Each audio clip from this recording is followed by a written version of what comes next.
thing is, JD Vance is very quick, but he's also prepared in a way that other people maybe not necessarily prepared, not just because of the media savvy that he has. Right.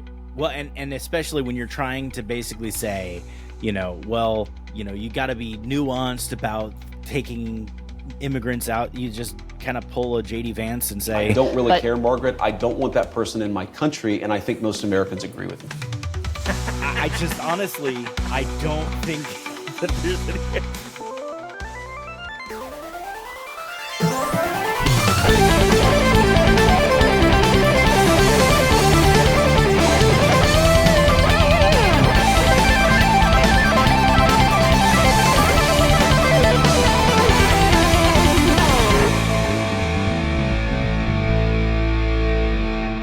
Hey, welcome to Cosplay Eternity. Today we're going to go over a couple of things that JD Vance has said about Christianity and America First.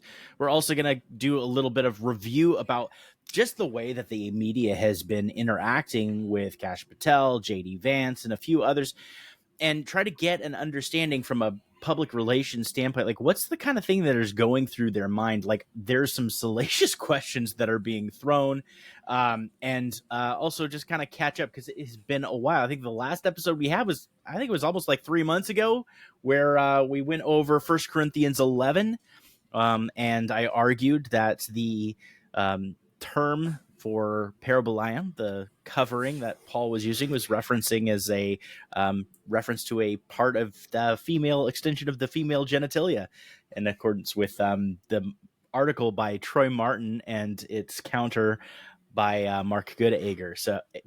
So I thought it was really interesting. We got a pretty decent amount of views. So if you want more content like that, let us know. If you haven't seen it yet and you're up for a good time, go check that one out. But today, and don't comment, we're gonna go over on this video about that. Don't comment about that on this video, okay?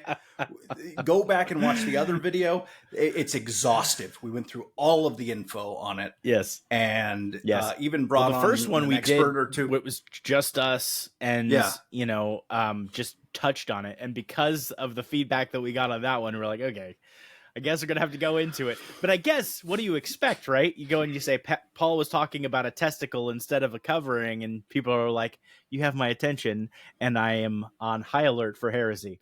So, right, exactly. Yeah, people were ready to jump down our throats, and then they did. Right. But then we swallowed them, and then they're living in our bellies. Yeah, that's ridiculous. That's what you get. Sorry. No, it's the circle of life. Anyway, man. All right. So, what have you been up to, man? It's been a long time. A lot of stuff going on. Last time I think we checked in, you had brand new baby girl and just a lot of stuff going on. So Amelia is she is 9 months old now, and she is massive, 99 percentile and everything. She is a pro wrestler. And so she's doing great. My son's doing great. My wife's doing great. And, man, it's been great. My kids are at the stage where they are, playing together, and I was thinking about this. Yeah. Well, it sparked a memory in me when we were little kids living in the apartment that we lived in. I remember I got the idea to drop a toy on your head when we were kids, just from the bunk bed. And I thought that would be kind of funny. Yeah, never even occurred to me that it would hurt you. I'm thinking cartoon physics here. Right. So I dropped a Hot Wheels car on your head. I said, Josh, come here. And then I dropped it right on your head, and you started crying. And I felt horrible. Mom and Dad came in and yelled at me. Permanent indentation. Yeah. Yes. Anyway, so that's, if you're wondering, that's what's wrong with you. So. Okay. Anything else going on with comedy? Doing any more shows? Any more plans for anything? Just opened a new venue in Ontario, California. It's called the Suburban Citadel, and cool. I'll be hosting shows there. I've got some big names coming in. Surprisingly, I didn't think I would be able to get big names, but we do. And so, just kind of if a you surprise. build it, they will come. Yeah. And so we're doing like a surprise comedians comics are not lineup. They're not picky or choosy about like where they go. If you got an audience, man, then yeah. Yeah, exactly. So So, I don't know. I'm pretty excited about that. Lots of stuff going on, man. Big moves. Praise cool. God. Opening a Awesome. lot of That's doors. exciting. Yeah. Yeah. How Okay. about you? Great, man. Let's go ahead. Let's get into it. Let me share We my didn't screen. even talk about what's going on with you. We just told what's going on with Oh, me. gosh. They I don't care. just working, doing, got the work thing, and then, juggling a bunch of different things with the three kiddos. We're doing Teaching your lots of kids good to stuff on juggle. our other, yes, on my other channel for the I'm Telling God About This podcast. We've been really hitting it hard going into the new year and Yeah, trying I've to been get up seeing a our lot of subscription those. base.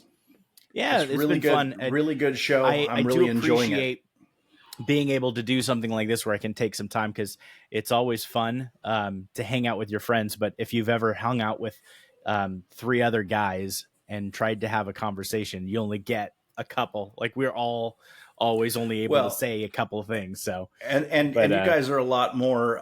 It's a lot more serious podcast right, than this one. exactly. Mm-hmm. And this is we get to goof around a little bit. So Exactly. So, that's what's been kind of going on. I'm hoping to do more episodes of Cosplay Eternity here in the new season, new year, and getting ready to hit the ground running with it. Would like to do a little bit more, yeah. Theological analysis, maybe some apologetics. We actually got to interview my old professor, Dr. Ronnie Campbell, on our other podcast, and we talked about Les Huff and Joe Rogan and everything like that. So maybe we can get him on here and just talk about something that he wants to talk about. Yeah, there you go. Oh gosh, that would be fun. Anyway, but I would actually genuinely love to talk to somebody about. I actually got a chance to go to when I went back to Lynchburg for in-person episode. Got to hang out at the seminary and talk to some of my old professors, and I raised that as a topic to one of the New Testament professors who was actually teaching on Corinthians, and he's like, I'm like, so, it's a scientific term, it's a medical term, and this is what it was used in the past, and this is how it relates. And he's like, or he's just talking about covering your head. It's like, I felt like Charlie Day, with the red yarn, right, and, the mind mapping of everything. And he's like, or maybe not. So, there's that. Granted, there's a lot of people that are just not exposed to this scholarship and the writings that have been done. But I thought it was pretty great. Well, and they're going to be naturally resistant to it because as you should, right? Like, I mean, it's one of those things where it's like, I don't know if I agree with that. But if nothing else, right, it is a completely viable interpretation. Anyway, if you want to see more about that, go to the last episode. So let's go ahead and jump into JD Vance. I think he was having an interview with Sean Hannity on, I don't know if it was Handy. I don't watch Sean Hannity anymore. Not since old Combs passed. All right, so in this little clip here, he essentially is talking about like America first, and he kind of makes it as a Christian concept. So let's see what he has to say, and we'll see if we agree with it. All right. They seem to hate the citizens of their own country and care more about people outside their own borders. That is no way to run a society. And I think the profound difference that Donald Trump brings. Let's start this again. Let me start from the beginning. Cut. All right, cut that out. All right, so let's see if you talk about America first, and it's a Christian concept. So let's see if we agree with him. But there's this old school, and I think it's a very Christian concept, by the way, that you love your family, and then you love your neighbor, and then you love your community, and then you love your fellow citizens in your own country. And then after that, you can focus and prioritize the rest of the world. A lot of the far left has completely inverted that. They seem to hate the citizens of their own country and care more about people outside their own borders. That is no way to run a society. And I think the profound difference that Donald Trump brings to the leadership of this country is the simple concept, America first. It doesn't mean you hate anybody else. It means that you have leadership. And President Trump has been very clear about this, that puts the interests of American citizens first. In the same way that the British prime minister should care about Brits and the French should care about the French, we have an American president who cares primarily about Americans, and that's a very welcome change. All right. Okay. So that's essentially the thought process there, that the Christian concept is love your family, then you love your neighbor, then you love your community, and then your fellow citizens, and then the rest of the world. I've seen a lot of pushback on this online. Oh, you have? Okay. Because when I saw that, I was like, oh, okay, that makes sense to me logically, but I was like, I'd have to look and make sure that that's actually a Christian idea, because obviously we're to love our neighbors and our enemies, and then there's the whole, Good Samaritan thing. What about the Good Samaritan? But the Good Samaritan was helping somebody who was in his vicinity. He wasn't helping somebody who was far away. That's the key, right? Like, that is the thing that I think people miss. And there is a sense in which Christians who are not reading their Bible and don't understand the story of the church, the Acts church, and the church in Corinth and church in Thessalonica and the church in all these other places, they'll look at these ideas of what Jesus did. Is he turned the world upside down. He took, the first shall be last and the last shall be first. He, blessed are the meek, right? Blessed are those that kind of hold back their violence, and those that are turning the other cheek, and those that are loving, making peace, and peacemakers, and stuff like that. And so we could look at that and say, oh, this is a good thing, but they tend to overreach what the context of what that was saying. So if we say that, for instance, for God so loved the world that he gave his only son, his one and only son, that whoever believes in him would not perish but have everlasting life. Well, God loves everyone. So therefore, and Matthew 28, we should go into all the world, preach the gospel, and make disciples of every nation, baptizing in the name of the Father, Son, and the Holy Spirit, right? We are supposed to be doing these things, and we're like, well, that's the priority. That's our calling. Everything else is secondary. However, is it a good look when you got this amazing, missionary, and they do these great things? They start all of these houses of hope, or these, churches in other countries. And it turns out that their children hate them and are not Christians. Something's wrong here, right? If you look at the standard for elders, they need to be able to, manage their own home. If they can't manage their own home, what makes you think that they can manage the house of God? So I think that there's some key things here, but I wanted to go through a couple logically of these it makes sense, of course, like the whole clean your room, the Jordan Peterson clean your room kind of thing. Obviously, you got it right. So yes, logically it makes sense. Let's see if it makes sense scripturally. That's a great point, right? Because we can say, all right, well, this makes sense logically, but if we can't back it up with scripture, then let's make sure that we're not trying to right, exactly. So, for instance, and there, we'll get into that. But for instance, in First Timothy 5:8, it says, "But if anyone does not provide for his own, and especially those in his household, he has denied the faith and is worse than an unbeliever." It's pretty serious. Right? If you're not providing for your own, it says, if anyone does not provide for his own, and especially for those of his household, he has denied the faith and he's worse than an unbeliever. This is pretty serious, right? Like, can you clarify what that means? Because Mark Driscoll, I believe, used to use that to say that the men have to be the breadwinners in the house. No, this is okay.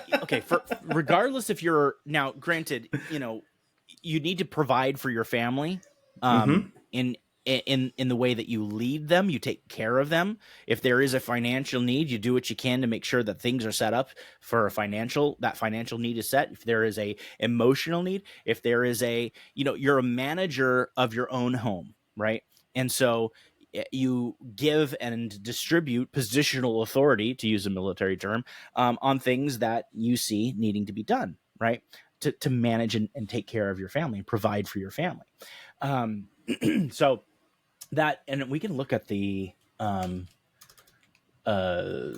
just the context of that and see, because this is, so in Timothy, this is the pastoral epistle, where Paul is talking to Timothy about just the way to essentially take care of a church and Right. stuff. So let me go and find RESV. Let me share my screen real quick, and we can look at this text here. I think this is important to look at the context. So it's 5:8. So if we look at the instructions for the church, if we look at the context, do not rebuke an older man, but encourage him as you would a father, young men as brothers, older women as mothers, younger women as sisters, in all purity. This is about how we interact with each other. Honor widows who are truly widows. But if a widow has children, grandchildren, let them first learn to show godliness to their own household. Gosh, this is another aspect as well, right? It's talking about a widow having to show godliness to their own household to make some return for their parents, or to their parents, for this is pleasing in the sight of God. So already we're seeing this context about internally within your own household, within your own area and family. She is truly a widow left alone, has sent her hope in God, and continues to in supplications, prayers, night and day. But she who is self-indulgent is dead even while she lives. Basically, if you're not doing these things, but you're a widow, it's like you're really not doing too much. Right. Yeah. So even if you're in a situation where you're struggling, you got to do what you can. Because if you're just gonna, just because we're helping you out doesn't mean it's a free ride. Right. Yeah. And there's like different, and in verse 9, he goes on to talk about what constitutes a widow, 60 years of age, having been a wife of one husband. You're not, multiple husbands, and having a good reputation. So like there's some certain things that this is the context. This is why it's important to read the scripture in context, because when we say, God is love, well, hold on. Let's look at the context of that, or, take care of those in the community of faith. Well, what does that constitute? What is it? How do we define the community of faith? And it seems to me that Paul kind of goes into it. So, but if we look at verse 8, but if anyone does not provide for his relatives, and especially for members of his household, he has denied the faith and is worse than an unbeliever. If whatever you have, if you are hoarding it to yourself, the gifts that you've been given, whether it be financially, whether it be administratively, whatever talents and stuff, if you are hoarding it so that it's not benefiting your relatives, the people outside your immediate family, and especially those that are inside your immediate family, then you've denied the faith and are worse than an unbeliever. I don't think, that this is something that should be used in the way that, say, Mark Driscoll would say, or some others that are more conservative, in the sense that, like, if you are not making the most amount of money in your home, then therefore you're sinning or you're worse than an unbeliever. Right. It's just a stretch. I think it's talking about providing, and whatever that means. So we can look at the Greek on that. Let's see. Well, we're going down a rabbit hole here, because we're talking about whether obviously the Bible says to take care of your family. Sure, right. We get that. Mm-hmm. But does it say take care of your neighbors and your community before you go out into the rest of the world? Right. I mean, obviously, right. The Great Commission is to go into all the world. Right. And the closest part of the world is directly outside your front door. Mm-hmm. Right. Exactly. Exactly. Yeah. So let's go ahead and we have, Ephesians 6:1-4 says, children, obey your parents to the Lord, for this is right. Later it says, fathers, don't provoke your children, but bring them up in discipline and instruction of the Lord. So there is in Ephesians, it talks about the whole family unit. Wives, submit to your husbands, or subject yourselves to your husbands.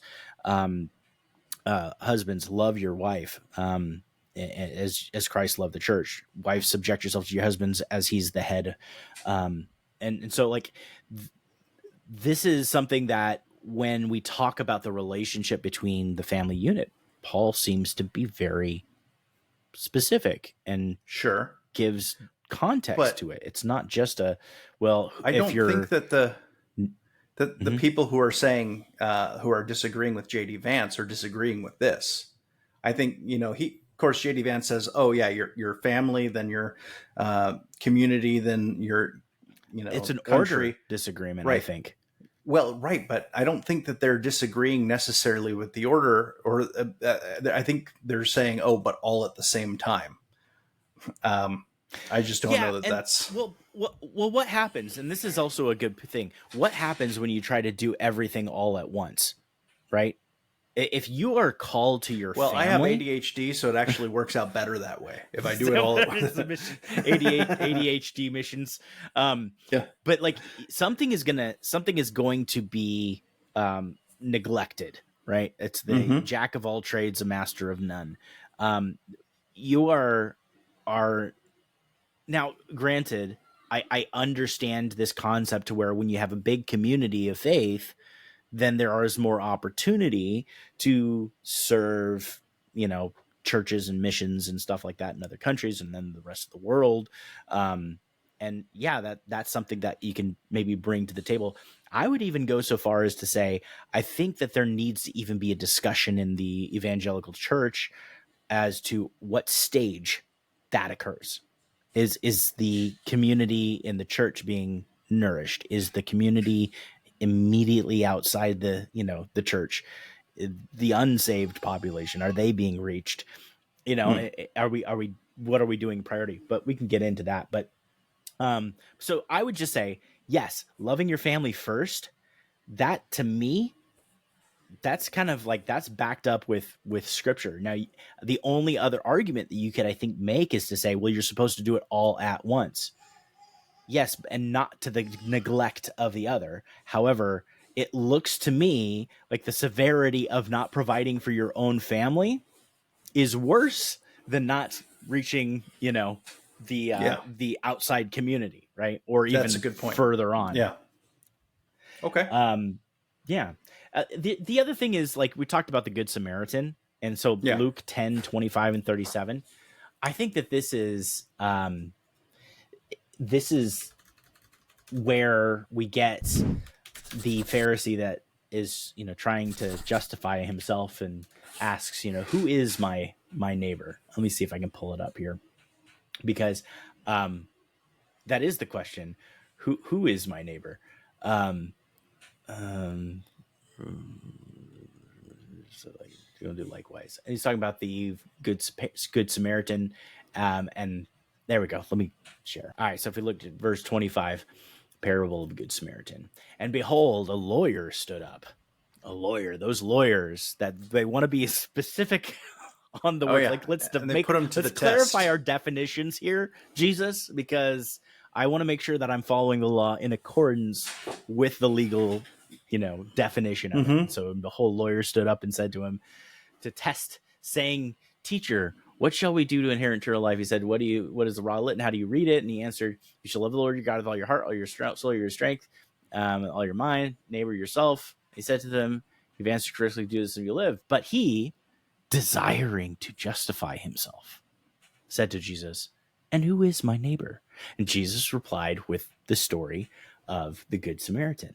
And so what you see here is he tells the story of all you have the Levite that goes, you got the priest, and then a Samaritan. And these are people within this robbed person's community, and they ignore him, they walk past him, and yet this ethnic outsider goes and cares for the robbed person.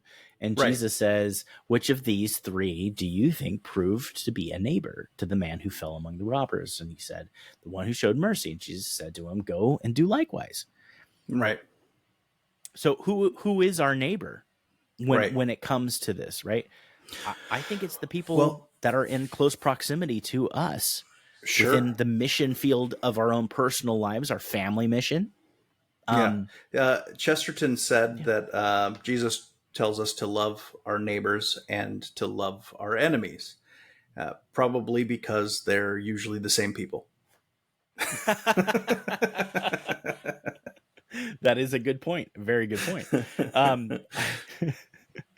Um, I think that the important thing to point out with this is, we could probably equate this to like some maybe the division of today. I am a conservative politically. I am a Christian theologically. That is my worldview. If I see a Muslim that has been robbed on the side of the road or beat down, or a Hindu, or, God forbid, a Mormon, they're so nice, but maybe they got hit by a car with their bike because they didn't signal, because it happens. Not saying that that's happened to my anyway. So Dude, tell everyone if about I the were time to you go hit that Mormon on the bike. elder flat, so yeah, um, no, that never happened. Anyway, so Dude, if I was to, when I was a missionary in Guatemala, one of the I was a short term missionary there. There was a permanent missionary who is like, lived there for like 20 years, but he's still like a gruff, crusty American. And we were walking down the street, and there was a bunch of Mormon missionaries out there, all in oh their like, and gosh, we're in shorts and t-shirts because it's hot, and they're all in their like get up, with their name tags. jeez. And he walked up to these guys, and he's like, "Hey, what's going on, brothers?" And he's like, y'all got the same first name." Elders. He's just this my old, gosh. like an old country guy, but he was crusty. Yeah. Man. He was, yeah. That's so funny. Anyway, so now, granted, poor Mormons, they're not Christians. They really, it's like they're seeking, and they're refusing to find. Anyway, so if I was to go essentially ignore them and not help them, I would just be just as like one of the Levite or the priest. If I went and took care of them, that is the neighborly thing to do. Now, granted, that's in my daily routine. Okay. That's within my purview. I am not going out of my way to find a Mormon in, Guatemala, or find a Mormon in, some other place that has been injured, or a Muslim that has been injured or something, and Sure. to do this thing. You got to understand the context. Yeah, you don't the even have to close go to another proximity. country to witness to a Mormon. They'll come to your house. You just That's get right. them. It's a beautiful thing. Just So anyway, so like, I think that's the context of the Good Samaritan, because people might take that, and oftentimes they'll use it against to say that, well, you're supposed to reach. You had people coming from other countries, but you're like, it's within the traveling pattern that they would have come across each other or something. But anyway, close proximity. Galatians 6:10. Here's an interesting one. It says, "So then, as we have opportunity, let us do good to everyone, and especially to those who are in the household of faith." This is an interesting point, because it's like there's caveats here. This is Galatians. The first one was Timothy. Paul makes these distinctions that we're supposed to do good to everyone, but especially those who are in the community of faith, in the household of faith. Right. I would say that, that first one was a distinction of make sure that you're taking care of your family, or you are not even being honored. You're not even honoring God, and you're as an unbeliever. Secondly, let's take care of everyone, right? Take the Good Samaritan approach, but especially if you had a choice between, serving the, Rosenberry family, that is part of the church community, or the Browns, or the, the Turlicks, or whatever, I'm just trying to, I always find weird names. I don't know any of these. I made up all those names. Anyway, that are outside the community, right? If they're outside the community, my priority is to Mm-hmm. help those that are within my own community. Now, Right. that doesn't mean that I hate or neglect those. I do what I can, and you work together as a community to make things happen. But I reject the idea that you could just say, well, you have a big enough community, you can reach outside your community, and that's what we're supposed to do. Yes, to the extent that we're able to. We are not Sure. supposed to go and help people outside to the neglect of our own church community, to our own families. It's Right. Well, just common sense. and think of it, and think of this. This is an issue too, because like, okay, I absolutely believe that we should be sending missionaries everywhere on the globe. Mhm. Um, but just because you sent a missionary doesn't mean you're off the hook for being a missionary in your own neighborhood. You know what I mean? Yeah. Exactly. Say that Yes, again, man, because because that's you're such not a huge you're not point. everywhere. You're okay. Mhm. Oh yeah, but we got missionaries there. Yes, we do. Mhm. You're not that missionary unless you are. Right. But you know what that missionary is doing? What you could be doing now where you are. Exactly. And I mean, so much I think has infected the church in America, where we become the money purse for the global missions. And while that Yes. is effective, Right. it's almost as if like I've paid my dues to sponsor a missionary so that I don't have Yeah. to evangelize myself. It's the same as this is a problem that a lot of I've heard a lot of conservatives make about liberals, is that they don't care about doing charity because their taxes pay for charity, right? Okay, Right. and that's a valid argument. That is a valid argument. Your taxes are not charity, just Mhm. like sending somebody on a mission trip is not you doing missions. Right.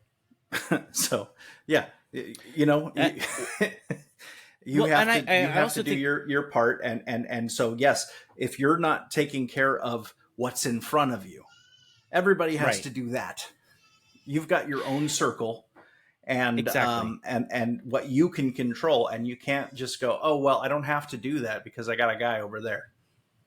Well, and let me bring this verse up, right? So, 1 Corinthians 12:25 and 26. All right. It says that there may be no division in the body, but that the members may have the same care for one another. Verse 26. If one member suffers, all suffer together. If one member is honored, all rejoice together. Specifically, the members of the body. This is what Right, Paul is talking about. You suffer, the whole body of believers suffers with you. right, It's not, when you suffer, those that are outside the community suffer. They're not partaking in your suffering, right, nor are you partaking in their suffering, except through perhaps maybe some sort of intercession. But, I think that the pushback that JD Vance has been getting, in saying like America first, like we need to be taking care, it's a Christian concept. I would agree with him. I think that the problem with that particular instance of one, JD Vance is the vice president.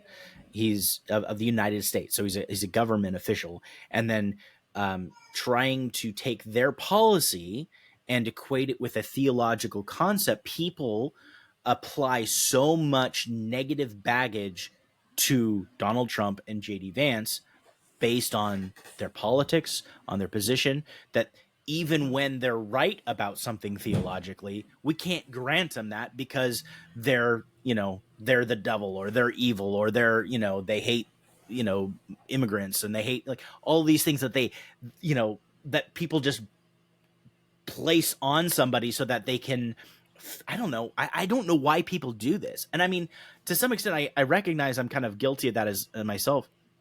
But um, if I see somebody make a comment on Twitter or X, and it's, say for instance, it's like they make they use the term sovereignty in a very Calvinistic way, I recognize that I place my everything, all the baggage of a hyper Calvinist on that person, sure, or in the same way, you know, an Episcopalian. I place every kind of heresy onto them because they're Sure. part of the Episcopalian Church. Now, 99% of the time, I'm right about the Episcopalians, but you know, it's not something that I Sure. think we should be Yeah. doing.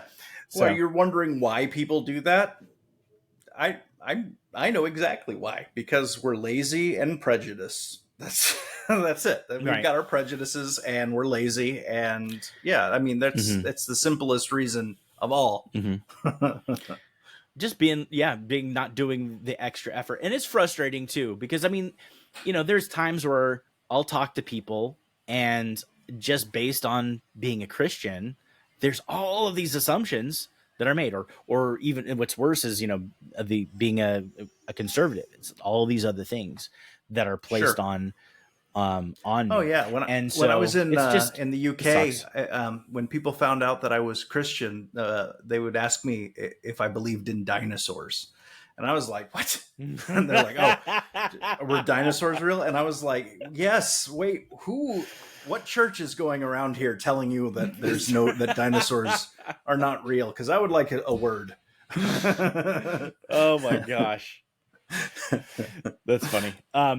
But yeah, so I think that there's a clear distinction, right? Family, your neighbor, those that are around you immediately, whether they're Okay. inside your community or even outside your community, but those that you're interacting with on a daily basis, you do Yeah. need to be caring for them. I would say that there is a slight hierarchy in that. So your church community, the ones that you're interacting with for the most part, that's the priority. Okay. The the neighbor down the street that is struggling, that is not part of the community, that's your personal Right. missional aspect that you should be taking care of. But if there is a family in the church that is suffering or that needs, you know, a meal train, you're cooking a meal for them, not for those neighbors down the street. Depending, if we're gonna Yeah. get like I completely think dogmatic about it, like right. that's what I would say. Well, I think, and we were talking about this before, and we were talking about possibly having Dad on about this, but about Mhm. evangelism and the kinds of Mhm. evangelism that we do in the United States. And it's not the kind of evangelism that, um, you know, that our church used to do back when we were kids. Mhm. Um, because churches don't want that kind of evangelism. They want the evangelism where you invite your friend from work to church Mhm. one Sunday and they get saved, or and and then the church grows like that with all of these people who are, you know, basically put together. But Dad used to go into like do like street preaching, and they would go Street and into witnessing, the yeah. park They and go witness to to people. They would go to mental mental, institutions. They would right. do homeless shelters, homeless ministries. Yes, Yeah. and the reason churches don't do that is because they don't want those people in our church. Those people are weird. And if you want to know if a church does real outreach, go there. And if there's a bunch of weirdos at that church, and also a bunch of people that are pretty normal, it's like a mix. Then that's a church that does outreach. But churches don't like that. They don't want those weirdos at their Yeah. church. I mean, the extent of care, and that I think that goes to like the missional aspect of the church. If the church is not reaching beyond its outside borders, like its perimeter of its property, into whatever the surrounding area is, that should be a priority. You know, Dad came and visited the other week and got to go to our Bible study where I taught, and one of the things he said specifically about reaching the lost, I thought was really profound. When he talked about mobile ministries, where he first started, where he got saved, and was preaching in the mental institutions, the homeless shelters, and those. The idea, the goal was to bring to the church to people that don't have access to the church, whether Yeah. it be because they were rejected by a formal church setting and they weren't being evangelized to, but they brought the gospel in those places. And these people were broken. These people were hurting. These people were on drugs. These people were, in San Francisco, like in that area, there's a lot of other problems and brokenness. But one of the things that he said I thought was so profound was one of their mottos was, love them like they are, but tell them how it is. And that concept of the love and compassion, but the truth and correction, I think is so perfectly needed, because you have in our circles today, especially on X and the theological circles, it's either one of two things. You either love them and accept them how they are, and that's it. You're like, that's not the gospel. Or it's not accept them and not love them, but tell them how it is. And then you have like, that's a whole nother, sign wielding, Yeah. group of I people remember that are not reaching actually people. when I was in high school. I was friends with this girl who went to another church. I don't know, and we ended up going to like a, was it Harvest, the Greg Laurie's big events, the Harvest. Oh yeah, yeah. yeah. And we went to one of those places, and we were there, and one of the kids that was in the crowd, had a he was dressed like a punk, like an 80s punk, really. And this was like early 2000s, but he was, he had the biker jacket and the big old mohawk, and he was walking around, and her mom, my friend's mom, just got really mad at that.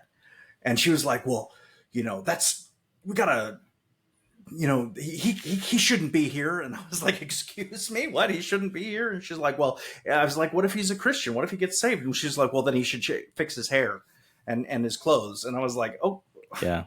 What okay.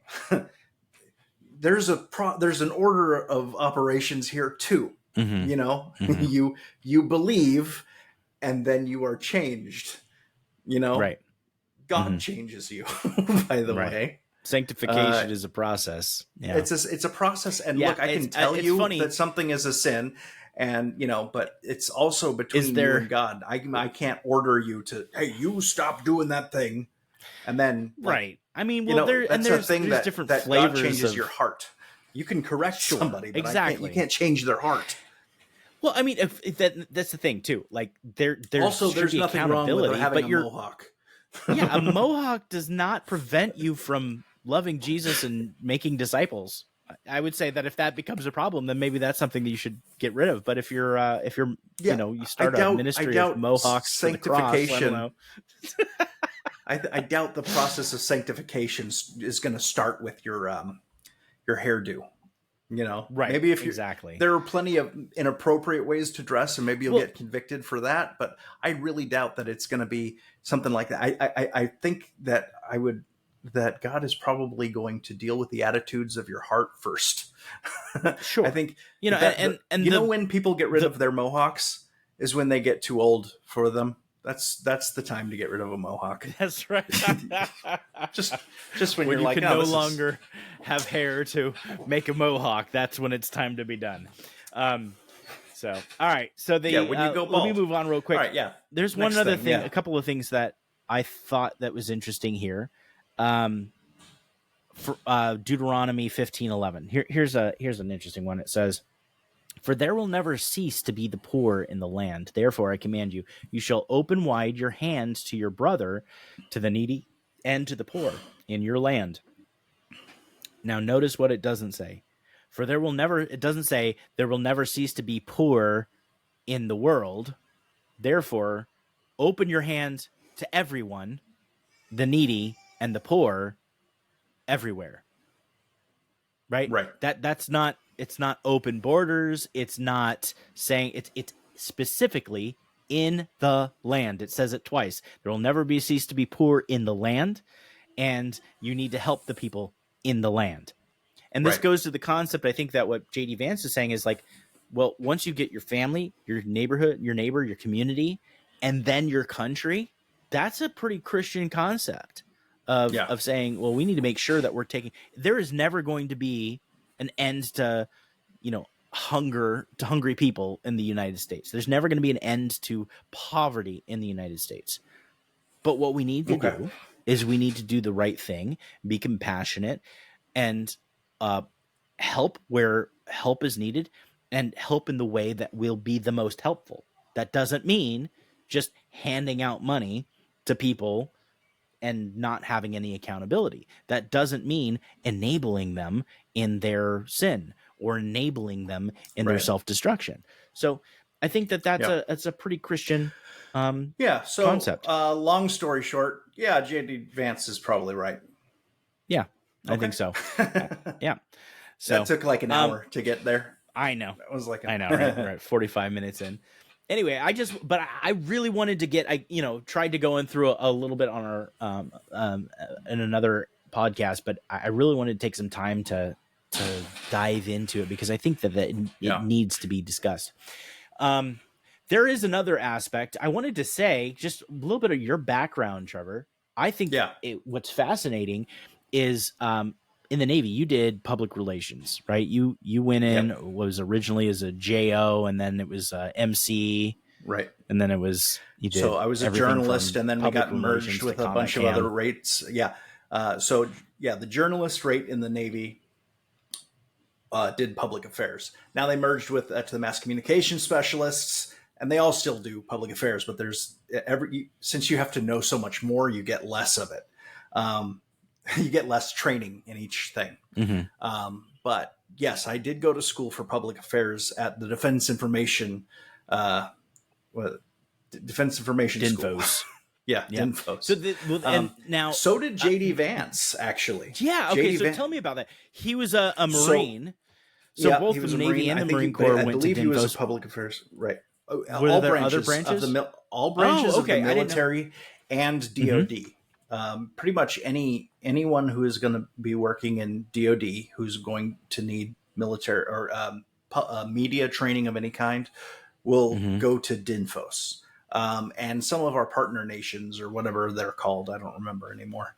But Mm-hmm. there's foreign students there. But I mean, you've got every branch of the military, Coast Guard, even, and then So what are the things that they talk civilians. about, like in regard to dealing with the media? Because I don't imagine it's how to be a journalist in the private sector. It's No, more you're of not like doing how to interact with the private right. sector. So a lot of the things that representative of the DoD or right. So they right? teach you when you're dealing with media, if you're going to be. And so I ended up giving media training to a bunch of officers because usually you don't want the public affairs guy on. You want to train the experts in that subject. All the subject matter experts. You want to train them to be on camera so that they can tell the people what they need to tell. But so there are, and I watching JD Vance, I'm actually really impressed with how good and how quick he is. But a lot of the things that they teach you there is, look, you've got your message and you want to stick to this message and you want to get back to that message as best you can. And if somebody, tries to throw you off with another question or try to, insult you or whatever, or come at you, you need to know what you're going to say in any of these situations and how you're going to get back to your message. And JD Vance is so fast at that. I mean, he is so good, really smooth. Like one of the things they'll do is like, okay, if something bad did happen, you go, yes, this really terrible thing just happened. We are still investigating it. We have a lot of confidence in our history of investigations so that we know that this will eventually come to, we'll come to the conclusion or we'll figure out what happened and then we'll get that out to you as soon as possible. All this kind of stuff. But it's a lot of, it's not like it's manipulative tactics. It's just ways to guide the conversation back to the message. And he's very good at that. And he's very good at dealing with and correctly answering. It's just a matter of preparation and being quick and understanding how media works too. I wanted to ask you about that when it comes to preparation, because I would imagine there's, with debates in the presidential elections or anything, there's always these mock debates that go and they take a week to train if you're Joe Biden, to go through and answer these questions. if you're going to do an interview, like JD Vance was on Face the Nation or something like that, and he had a interview with Margaret Brennan, and he was anticipating those questions. How much is within a debate, like you're preparing for what your opponent is going to say, or you think your opponent is going to say? How much do you think that's going into his preparation, and how much is it just natural for him? Yeah, I don't know. It feels like it might be natural, but here's what I can say from my own experience. Okay, if I'm going to be on a podcast or I'm going to be interviewed, the entire way there, I'm just thinking of, like, I'll just run the interview in my head. I'll just imagine how it's going to go, and I'll come up with answers to whatever questions they have, and I'll come up with jokes because it's usually comedy for me. And I'd say 95% of the time I will use all of my jokes and the conversation will go almost like exactly how I want it. I expected it to. Really? If you know what's going to happen. Yeah. I mean, if you know, I prepare my Bible study, and I prepare like 20 slides and I get through 5. So, that might be because I'm long-winded. But that's well, and that's different with different things that people want and push back and questions, right, and but stuff that's like not that. An interview. You're teaching people. You're not being put on the hot seat and grilled. Oh, okay. I guess that makes sense.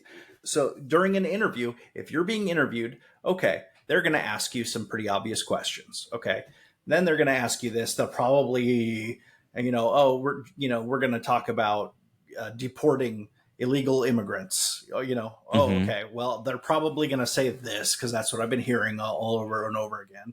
Okay, well, what do I say to that? Well, and you think about that kind of stuff, and if you got it ready to go, the thing is, JD Vance is very quick, but he's also prepared in a way that other people maybe not necessarily prepared, not just because of the media savvy that he has. Right. Well, and especially when you're trying to basically say, you got to be nuanced about taking immigrants out. You just kind of pull a JD Vance and say, I don't really care, Margaret. I don't want that person in my country. And I think most Americans agree with me. I just honestly, I don't think that there's any. Well, let me go ahead and actually do let's kind of mock interview here, not mock interview, but let's just review something, like some of the questions. Like, for instance, we don't have to go through the whole interview, but I'm really curious as to what you would say. I want to pause it before his response when I hear her question. So we'll go see if she has a question here.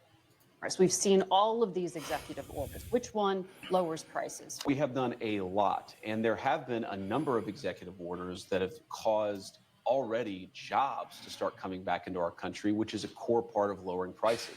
More capital investment, more job creation in our economy is one of the things that's going to drive down prices for all consumers, but also raise wages so that people can afford to buy the things that they need.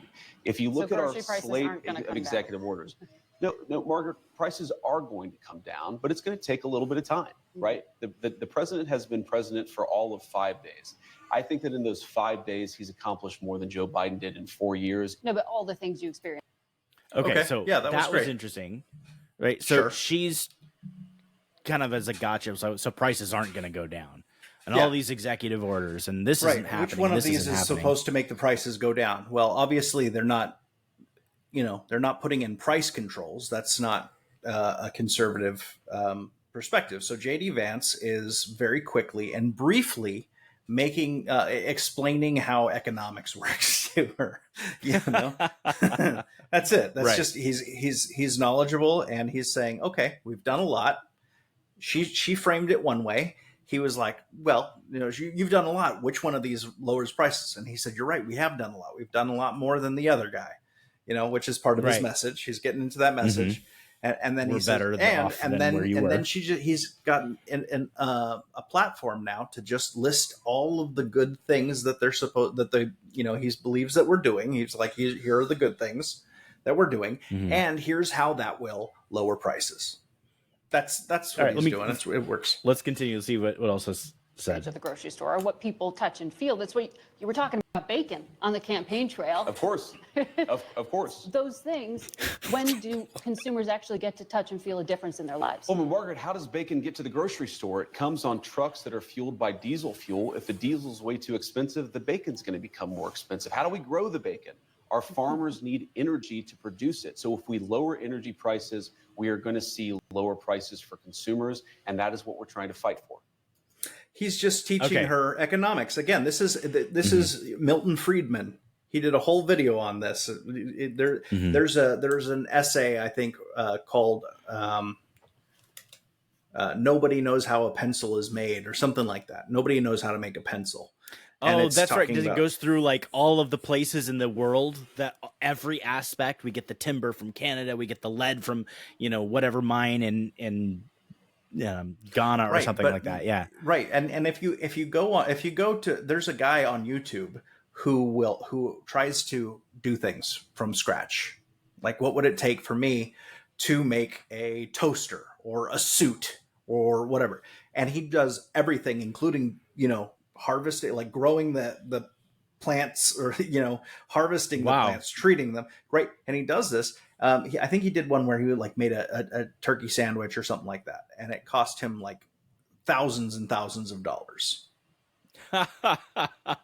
And all the time take to grow the grains, to raise the turkey, to feed the turkey, to get the butcher. Right. Yeah, dude, that's an interesting point. Right. All right, a couple more here real quick. Yeah. Should abandon anybody who's been properly vetted and helped us. Do you stand by that? Well, Margaret, I don't agree that all these immigrants or all these refugees have been properly vetted. In fact, we know that there are cases of people who allegedly were properly vetted and then were literally planning terrorist attacks on our country. That happened during the campaign, if you may remember. So clearly not all of these foreign nationals but there are have been properly 30,000 vetted. people in the pipeline, Afghan refugees. But my primary concern as the vice president, Margaret, is to look after the American people. And now that we know that we have vetting problems with a lot of these refugee programs, we absolutely cannot unleash thousands of unvetted people into our country. These people it's are not vetted. Good. These people are vetted. Just like the guy who planned a terrorist attack in Oklahoma a few months ago, he was allegedly properly vetted. And many people in the media and the Democratic Party said that he was properly vetted. Clearly he wasn't. I don't want my children to share a neighborhood with people who are not properly vetted. And because I don't want it for my kids, I'm not going to force any other American citizens' kids to do that either. Daniel Rodriguez used an electroshock weapon against a policeman who was... Oh, they didn't. I feel like the next thing that was that clip. I don't really care, Margaret. Right. So that was interesting. That particular... It's just a matter of knowing. She was really trying to do like info. these gotchas. She would say, "So there's 30,000 people," and he would continue on with his point, and she's like, "So no, right? That's just so no. That's what you're saying."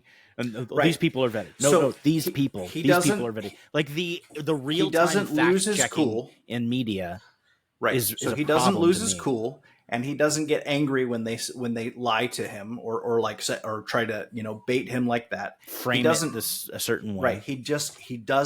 He rejects their framing. Immediately rejects their framing. If you accept the framing of these, it's like the have you stopped beating your wife yet?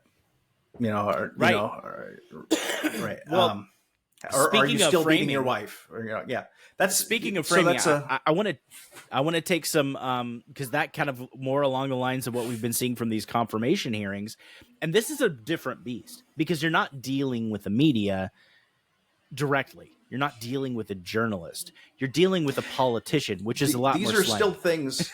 These are right, but see, that's the same thing with the framing. So if I say, "Hey, Josh, have you stopped beating your wife?" Well, if you answer yes or no, then either way, you just admitted to beating your wife. That's why you reject the framing and say, "I've never beat my wife, and I never would." You don't answer with the yes or no. You go, nope, the third option. And so with these confirmation hearings, that's all that it is. It's this, gotcha if you say yes and gotcha if you say no. And it's notice framing here, questions. all of them will use the hide behind the I only have 5 minutes. I have a limited amount of time. Yes or no? Did you do this? It's a yes or no question. Just answer yes or no. Just answer yes or no, right? Do you think someone who did this would be qualified to run the FBI? Right. That's what he said to Cash. And Cash didn't say yes or no. He just said, I am qualified to run the FBI. That's right. Well, and so here's the interesting thing, and this is, you don't accept the framing. Look at this, and I just want to, like, as a peek window, I think, into the darkest part of American culture in these confirmation hearings, especially with these televised events, and they make it into, like, it's this place where you are, as a candidate for, say, the FBI or DIA or,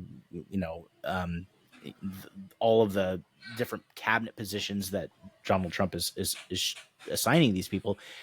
This is the only place in America, and that I know of, where you are essentially swearing under oath to answer truthfully while people are legally slandering you and committing libel. Like, I mean, like the things that they're saying. That's what happens slanderous. In a courtroom. Lawyers are not under oath.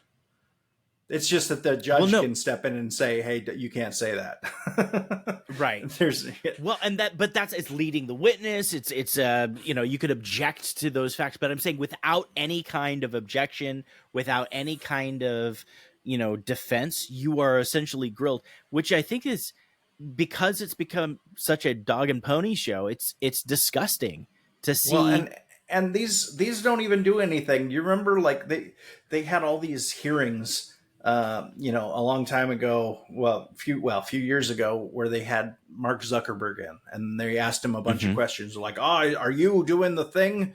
Is the government telling you what to say or not to say? And he was like, no, that's never happened. And then well, what about this? He's like, I've never heard of that, whatever. And then nothing happened. They didn't do anything about it. Right. And then, years later, he goes on Joe Rogan and is like, oh yeah, the government was telling me what to say and do. Totally doing that. Yeah, exactly. All right, so let's take a look, and we'll just do another quick analysis of some of the way that the questions happen. So, Patel, I think that I have great respect for the men and women of the FBI, their mission, fidelity, bravery, integrity. I believe they deserve a director who respects their work and sacrifices, and they deserve a director who's focused on their mission. This is not about bingo cards or games. This is not about revenge. This is about the safety of our country and the people that work in the FBI. Yeah, because that's what you're worried about there. It runs on truth. Truth matters, and without truth, making some claims here, system breaks down. What evidence that Donald Trump has every right to tell the world that in 2020, 2016, and every other election in between was rigged by our government because they were. Yes or no? Did you say that?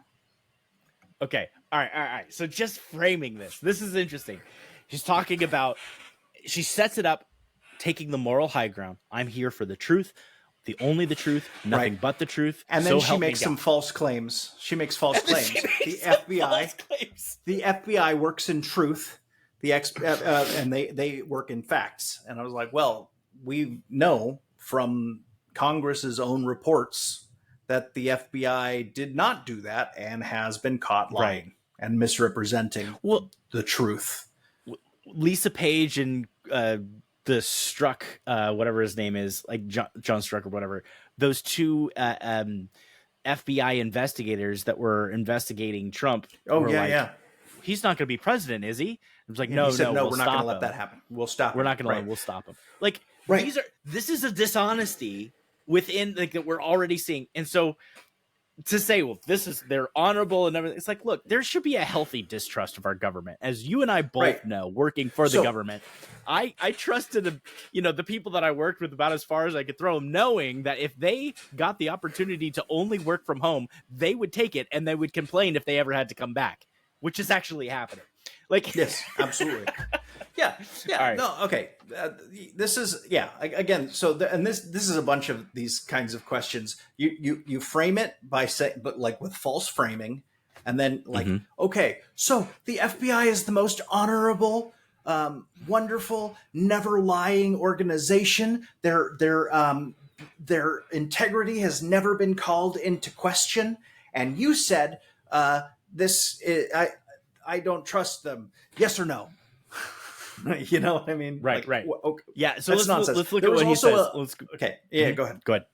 All right. Rigged by our government because they were. Yes or no? Did you say that? I don't have that statement in front of me. But Okay, that if was you're- from August 27th, 2023 Thrive Time show. I'll put it on the record. Okay, quick question about that, because he does that a lot, and I've also seen that happen where these people are under oath being grilled about, are you familiar with this document? Are you familiar with this email? Are you Sure. familiar with this communication? And they'll say, not to my knowledge, or I don't remember, or I don't have it in Right. front of me. Yeah. When Well, you're dealing with an attack, I guess that's a smart thing to do, I suppose. It's fine. It's fine. And I mean, you're being honest. If somebody reads, you don't want to, and this is more like court case kind of thing. But yeah, if somebody reads something to you and it sounds like something you probably said, but you don't know if that's the exact wording, don't go, yeah, I said that. Just you want to say, well, I'd have to see. Sounds like something I would say. Yes. Yes. Oh yeah. I mean, yeah. No, because they're asking you, and what, you're under oath, I think, right? And you have to. Yeah, and you don't want to purge, right. So purge yourself. I mean, I think there were a couple of people during the Bush administration who got put in jail for perjury for exactly this kind of thing, where they were like, oh yeah, interesting. That, they said, okay, and you Lying. took him, and it was a Tuesday, right? And he's like, yeah, that was a Tuesday. And they were like, it was a Thursday, and they put you in, right. Yeah. It's kind of changed exactly the way that, but like things people like that engage. Yeah. All right. Let's see what else he says. These claims made in that statement were rejected by courts, including by Republican judges. Is that correct? I don't have enough of the facts in front of me to make that assessment. I will put that statement on the record, but I think everyone in this committee, including the Republican members, knows that these statements were rejected by courts. Not all You of were them, asked some of about them. Police officers in the Capitol who testified in the January 6th hearings, and you accused them of lying. Is that correct or not correct? I don't think that's accurate. Okay, Joe Packed podcast, March 2024. We'll put it on the record. I was there. The police officers were heroes that day. Yes. Did you post on your personal social media account in May of 2024, January 6th, never an insurrection, cowards in uniforms exposed. They broke the chain of command. I believe you're referencing a post that was shown in part earlier. I don't have it in front of me. Okay, so that's a good example of I think the kind of deception here. She made a comment about the J6 police, Right. Capitol Police, and then she made another comment about about cowards in uniform, which we'll find out later from a Republican senator says, can you bring some clarity to that statement? And he's like, yeah, I was talking about the National Guard by not coming in right away. Those are the cowards in uniform, the people that prevented the National Guard from coming right away. Right. He's not talking Sure. about the Capitol Police. Yeah. Not so, talking about. So people who are taking you out of context, people who are, giving you like half quotes or partial quotes, or are framing it falsely, like she said, oh, you said that the election was stolen, but all these courts rejected those claims. And you're like, okay, well, she said courts rejected the claims. Okay, some of the claims and some of the courts, but there were others that were Right. most of them were. Well, and there's weren't there's even just heard. context. So Yeah. But the way she's wording it makes it seem like her case is stronger than it is, and you don't. If you try to argue with her or point out and like, well, that's not entirely true, is it? And she'll be like, answer my question. Answer my question. Right. I've only Right. got 5 minutes. I need a yes or Yes. no from you. Well, and that's that's isn't it interesting? Can we just also make an acknowledgement of just how different politics and some of this stuff is now, as opposed to when we were growing up in the Clinton and Bush era, of the questions that were taken. She's referencing podcasts. Right. She's referencing different events that are happening on like YouTube or right. Yeah. a couple of different ones that he's been on, and that's a change in the platform. I mean, you could argue of that course. Donald Trump won the election primarily, or a very big part, is because he went on to these platforms. And so now, before, if you were like, oh, you said this on this podcast, it would seem like such an obscure thing. Like, you said, what? I mean, I was on a recording somewhere, some basement somewhere, but now it's all mainstream. And I think that there is it's credence. It gives credence to this platform, because before they would make reference to, oh, in this Fox News interview, you said, oh, in this, CBS interview. Even if they had a recording of you in some guy's basement and you were saying some horrible things, it would still be okay to bring that up. They wouldn't be like, oh, you know what I mean? I'm not saying that it wouldn't be okay, but I'm saying that it's being brought up, like, which is, it's changing and shifting the nature of the media. It's no longer. You don't gotta say that. We all know that's like. No, I wanted to point it out because I thought it was really cool. Like, hey, you know what? Earlier in the year it was cold, but now that it's the summer, it's warm. All right, so let's just continue, and then we'll take one more interaction, and then we'll comment on it, and then we'll. And it was on your account, and we will again put that out there once more as we go on. I don't want to lose any more time on this, but every one of these, there's a record of it, and you haven't answered. You promoted a COVID vaccine reversal or detox supplement. One scientist said, I quote, "None of these substances in any form would minimize side effects from a COVID-19 vaccine." That is preying on innocent people. Did you perform clinical trials before you made that claim? I'm not a doctor, so no. But you did promote the supplement and told people that it would reverse or mitigate the side effects from COVID vaccine. Did I give people an opportunity to make an independent choice for what's best for their families? Yes. You did that last year, correct? I don't have it in front of me again, Senator. Mr. Patel, the FBI tackles some of the most complex threats that we face: terrorists, hostile foreign powers, violent gangs, fentanyl. You don't have to keep playing this. It's basically it's a lot of it is. It seems like he's responding with, like, she's giving him nonsense. He's like, maybe, I don't know. Because I mean, there's not a lot you can do with that unless you want to, make, because it's a lot of gotcha. It's a lot of out of context. There's really no reason for him to answer any of these. Right. He did really well on a couple of them and really great answers. But I mean, these things are ridiculous and they always seem stupid, because, like, when you watch them, it's very clear that Congress members, and this is not a partisan thing, by the way, Congress members are not that smart. It just becomes more and more clear. Did you see there's a woman who is saying, well, listen, sometimes the science is wrong, but you can't discredit science. It's settled science. She said, well, sometimes it's wrong, but we move forward and it's settled science. You can't go against the settled science. And it was like, what? Right. That's nonsense. And then there was a guy who was, talking to RFK Jr., and he didn't even ask questions. He's like, well, I know what I'm talking about, so you're just going to have to listen to me. And then he just goes on and just talks the whole time. Kept going for his whole time. It's like just grandstanding, doing a speech for, I don't know, maybe his election was coming up and he needed to go out there. Anyway, if I was Kash Patel, honestly, I would have just said, look, if they came back at me making all these accusations, I'd been like, look, cash me outside. How about that? That's what I would have said. Oh, I would have said that. Oh, Joshua. No.